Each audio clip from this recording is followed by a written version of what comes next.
नमस्कार मित्रांनो, दीपक रेगे यूट्यूब चॅनलवर तुम्हा सगळ्यांचं मनापासून स्वागत करतो।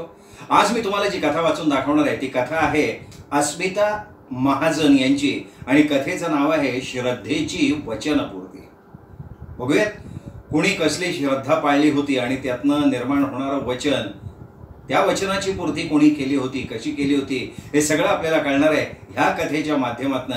जी कथा लिहिली अस्मिता महाजन यांनी, कथेचं नाव आहे श्रद्धेची वचनपूर्ती। पण तत्पूर्वी मित्रांनो, एक नेहमीसारखं नम्र निवेदन, चॅनलवर पहिल्यांदा आला असाल किंवा अजूनपर्यंत चॅनल सबस्क्राईब केलेलं नसेल तर प्लीज चॅनल सबस्क्राईब करा। सबस्क्राईबच्या बटना शेजारी जे बेल आयकॉन आहे, घंटीचं चिन्ह आहे, ते प्रेस करा। ते प्रेस केल्यानंतर 3 पर्याय तुमच्या समोर येतील, त्यातला ऑल हा पर्याय निवडा, म्हणजे मी कथा चॅनलवर अपलोड केली की ताबडतोब त्या कथेचं नोटिफिकेशन तुम्हाला मिळेल तुमच्या हातातल्या तुमच्या मोबाईलवर आणि तुम्हाला लगेच त्या कथेचा आनंद घेता येईल, आस्वाद लुटता येईल। चला तर मग सुरू करूयात आजची नवीन कथा, अस्मिता महाजन लिखित श्रद्धेची वचनपूर्ती।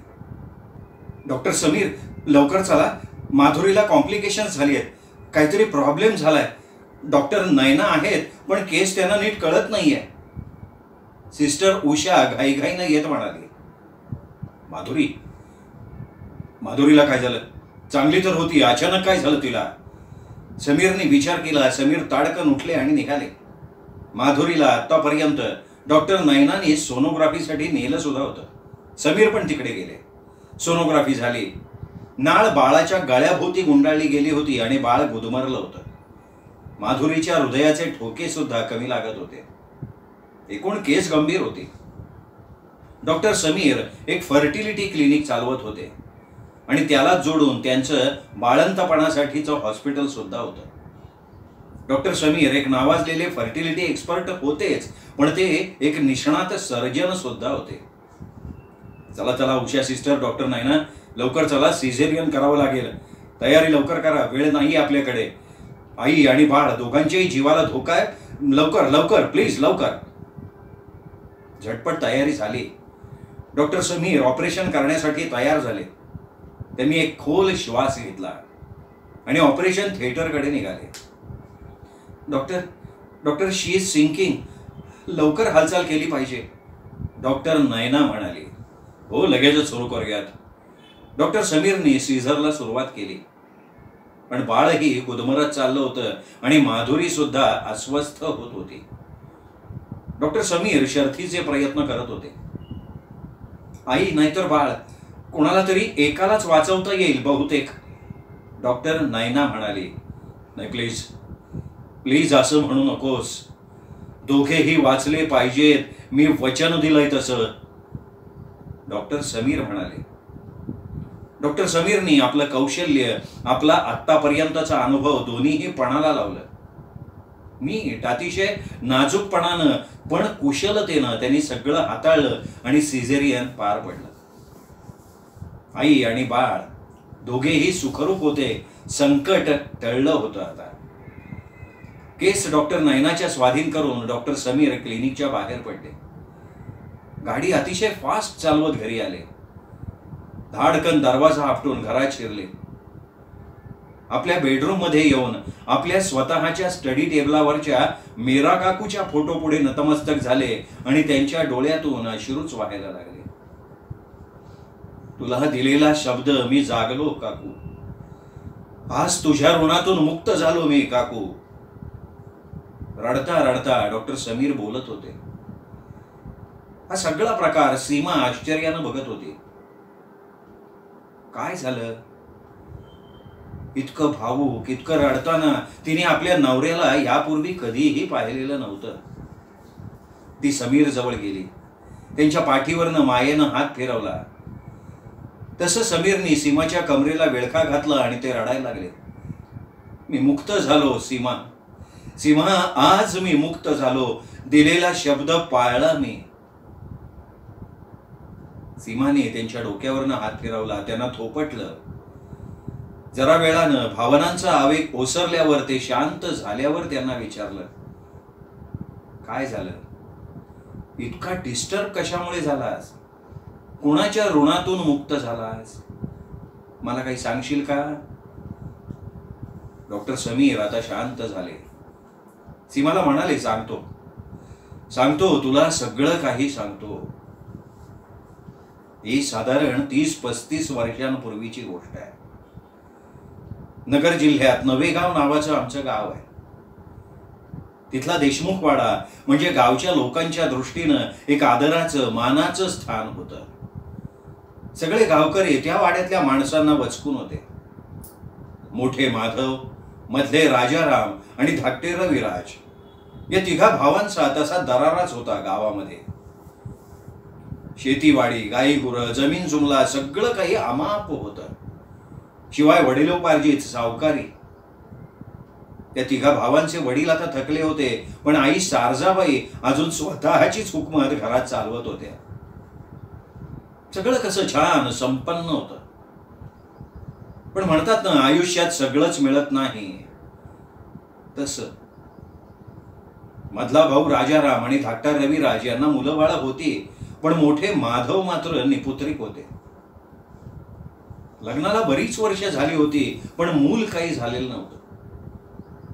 त्यांच्या पत्नी मीरा त्यामुळे खूप दुःखी होत्या.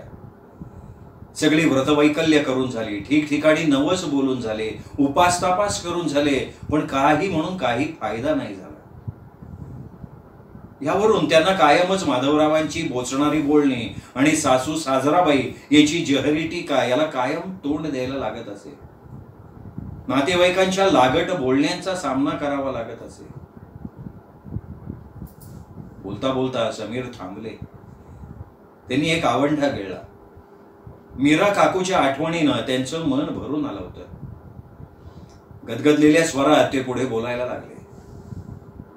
मीरा काकू, मीरा काकू माझी अतिशय आवडती काकू. स्वभावानं अतिशय प्रेमळ, लाघवी आणि मायाळू होती ती. माझं आणि तिचं खूप जमायचं. माझ्यावर तिचा विशेष जीव होता.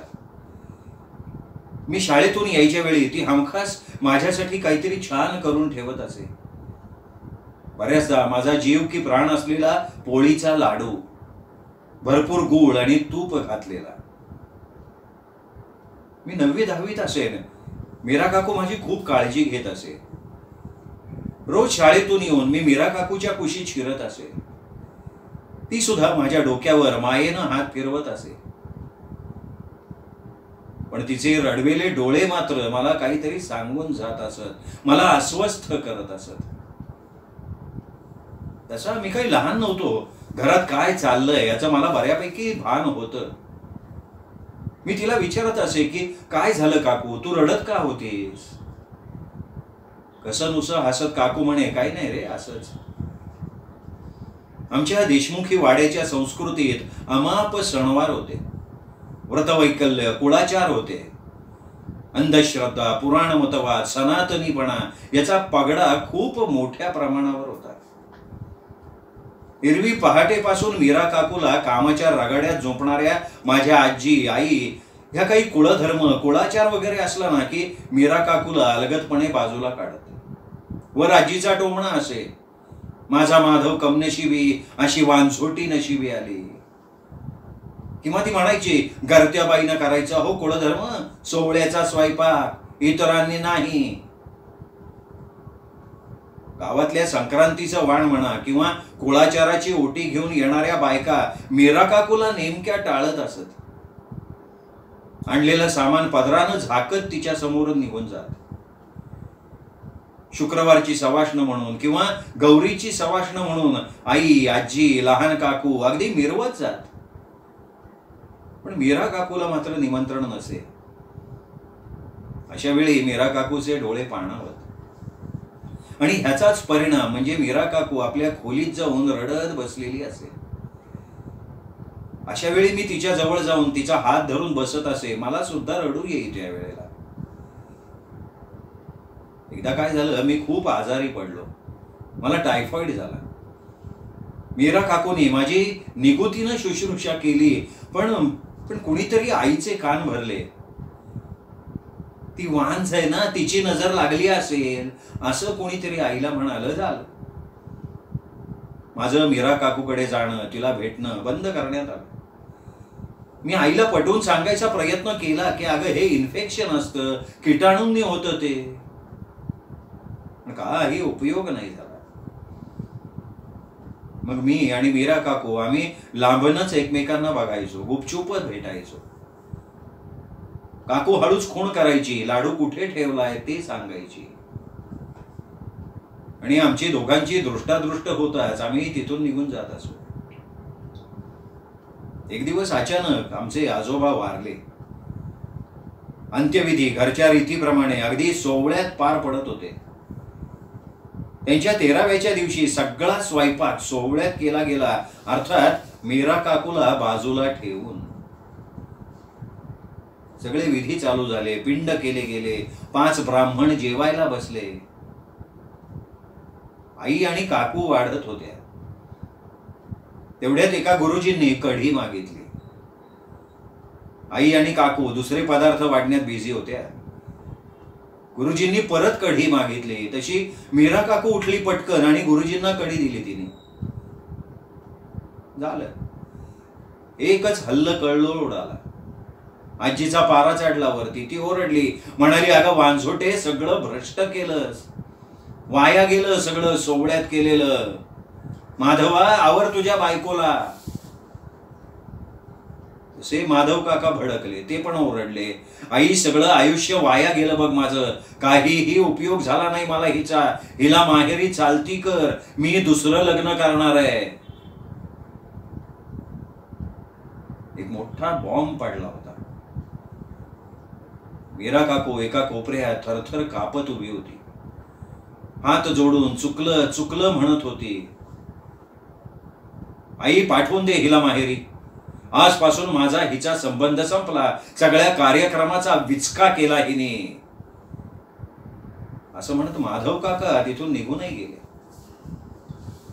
कसं बस पुढचं सगळं एका भयान शांततेत पार पडलं. मीरा काकू माझघरातल्या अंधाऱ्या खोलीत बसून रडत होती. मी तिच्या जवळ गेलो. तसं तिने माझा हात हातात घेतला आणि म्हणाली, समू बाळा, बाळा, एक गोष्ट कायमची लक्षात ठेव. सगळ्या स्त्रियांचा आदर कर. सगळ्या स्त्रियांकडे सारख्या दृष्टीनं बघ. काही झालं ना तरी शेवटी बाईला भोगावं लागतं रे सगळं. यावर मी काकूला म्हणालो की असं का म्हणतेस काकू तू? हे बघ काकू, अगं तू मामाकडे गेलीस ना तर मी तिथे येईन तुला भेटायला. काकू हसली.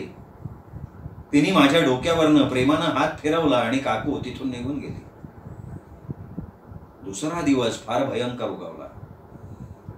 सकाळी मला जाग आली ती घरात चालू असलेल्या हल्लकल्लोळानं, आरड्या ओरड्यानं.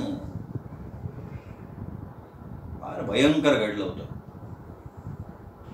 मीरा काकूने स्वतःला फास लावून लटकवून घेतलं होतं. स्वतःच्या अपमानित जिण्याचा तिने स्वतः अंत करून घेतला होता. एक अडचणीचा कठीण प्रश्न तिने स्वतःच सोडवला होता. काकूला नेत असताना मी संपूर्णपणे थरथरत होतो.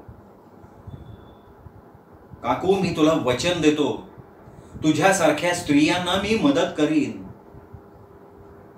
अनपेक्षितपणे मी बोलून गेलो.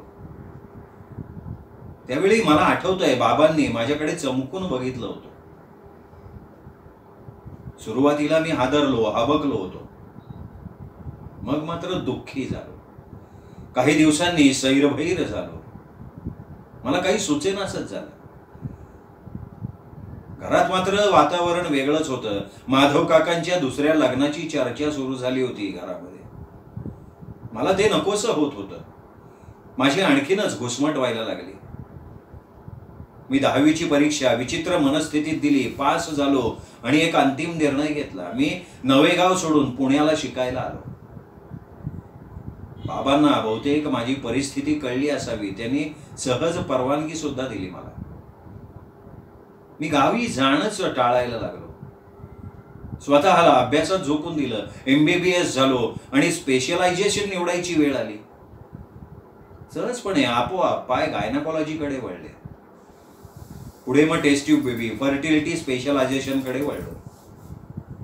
आणि मग काय, मग त्या प्रॅक्टिसमध्ये रुळलो मी. प्रत्येक केस सॉल्व्ह करताना मला एक अनामिक समाधान मिळत होतं. आणि त्या दिवशी ही माधुरी आली क्लिनिकमध्ये. माधुरीला बघितलं आणि मी अवाकच झालो. ती हुबेहूब मीरा काकू सारखी दिसत होती. केसही तशीच होती. लग्नाला बरीच वर्ष होऊन मूल होत नव्हतं. दुःखी होती, हतबल होती. तिचा नवरा माझ्या समोर तिच्यावर डाफरत होता, चिडत होता, ओरडत होता. पण ती बिचारी मूकपणानं सगळं सोसत होती. मला मीरा काकूचीच आठवण झाली. मी त्या केसमध्ये झोकून दिलं स्वतःला. केस खूप क्लिष्ट होती, कठीण होती. माझं सगळं ज्ञान पणाला लावून मी काम करत होतो. कधी असफलता येत होती तर कधी प्रयत्न सफल होत होते. पण 2 महिन्यात अबॉर्शनही होत होतं. शेवटी 5व्या प्रयत्नात तिची प्रेग्नन्सी सफल झाली. तिला बेड रेस्ट दिली. तिला जपत, तिची काळजी घेत दिवस जात होते, महिने सरत होते. बघता बघता 9वा महिना लागला आणि आजचा प्रॉब्लेम झाला. केस खूप सिरियस होती. आई आणि बाळ दोघांच्याही जीवाला धोका होता. पण मला दोघांनाही वाचवायचं होतं, जगवायचं होतं मला दोघांना. मी माझं सगळं वैद्यकीय ज्ञान पणाला लावलं आणि शेवटी यशस्वी झालो मी.